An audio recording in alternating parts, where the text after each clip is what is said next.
Bonjour à vous.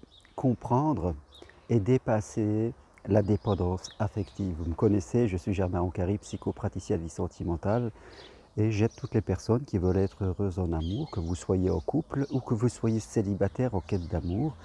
N'hésitez pas à prendre rendez-vous avec moi. C'est possible à distance de chez vous, par Skype, par WhatsApp, par téléphone.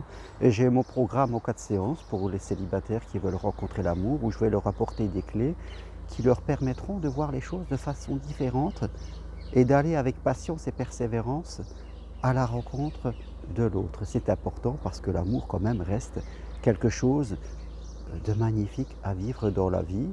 Donc toutes les infos sur ce que je propose sur mon site germainroncari.com. Alors, comprendre et dépasser la dépendance affective. Déjà, qu'est-ce que c'est que la dépendance affective?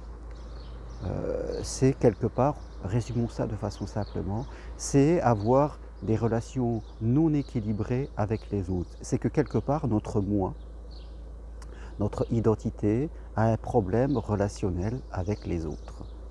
Alors ce problème relationnel, il vient souvent de notre enfance, au travers de blessures de l'enfance. Soit nous avons eu des parents autoritaires qui ont fait de nous quelqu'un de trop gentil, qui ont fait de nous quelqu'un qui va écouter trop les autres, qui va toujours se mettre au service des autres, qui va toujours oublier ses propres besoins, ne pas oser exprimer ce que l'on veut, ne pas vraiment prendre sa place et être vraiment dans cette genre de soumission avec toujours la peur de déranger. Donc, on est vraiment dépendant de ce que pense l'autre de nous, de ce qui est bien, c'est ça. Et on n'ose pas contredire. D'un autre côté, on peut être aussi en dépendance affective quand on se coupe de la relation avec l'autre, c'est-à-dire qu'on est trop dans la méfiance, parce qu'on a vu ses parents traverser des problèmes, parce qu'on en a déduit qu'on ne pouvait pas faire confiance en l'autre. Donc nous sommes aussi dans cette méfiance, dans cette rupture de lien, et quelque part, on est aussi en dépendance affective, parce que souvent, ces gens qui sont comme cela, qui pensent ne plus y aller, eh bien, ce sont eux aussi qui regardent les vidéos, qui quelque part cherchent à comprendre.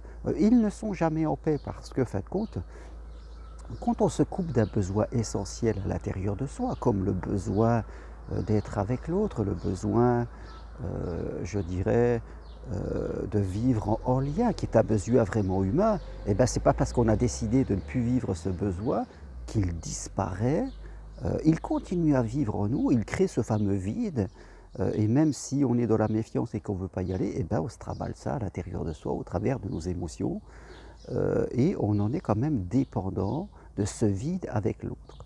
Donc d'un côté, on est trop gentil et on cherche à trop plein, à trop en faire pour l'autre, et on va trop loin, et forcément, eh bien, on va finir avec des échecs. Et d'un autre côté, de la dépendance affective, on peut être sur l'autre versant, eh bien, on va rien donner, on va être complètement enfermé, et puis on sera quand même dépendant à l'autre, parce qu'il y aura toujours ce vide qui fera qu'on n'est jamais vraiment en paix.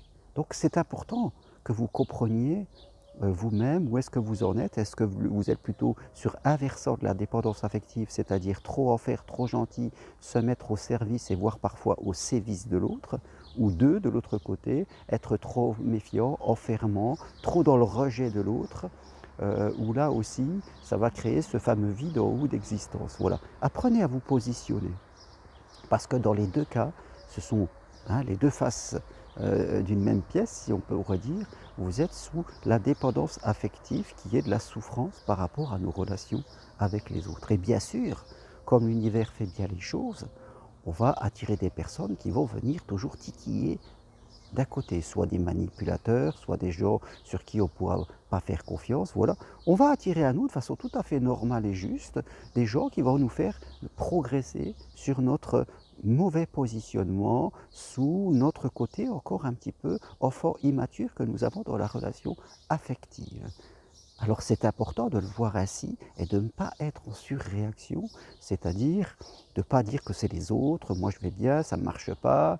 Il ne faut pas réagir comme ça parce que sinon on serait encore complètement à côté de la plaque et ça ne ferait qu'empirer la situation. Je crois qu'il faut oser progresser, oser travailler sur son identité, ce qui est juste. C'est important d'être gentil, mais il faut savoir penser à soi. Il faut aussi se respecter et penser à ses propres besoins et savoir le dire. Et puis, c'est important de se méfier des autres, mais pas une méfiance excessive, hein. Bien sûr, avec les autres, on ne va pas tout ouvrir et faire n'importe quoi, mais il faut aussi faire confiance aux autres parce que quand on ne fait confiance à personne, eh bien, on se retrouve tout seul. Donc c'est important d'équilibrer son identité, c'est vraiment un travail identitaire pour pouvoir progresser, se détacher de notre passé et enfin vivre des relations amoureuses équilibrées. Voilà ce que je voulais proposer avec vous aujourd'hui. Je vous dis merci, appuyez sur j'aime si vous aimez mes vidéos, partagez-les, faites-les connaître. Et si vous avez besoin d'aller plus loin, eh bien, prenez rendez-vous avec moi. Je me ferai plaisir en tout cas de vous apporter un autre éclairage. À très bientôt. Merci. Au revoir.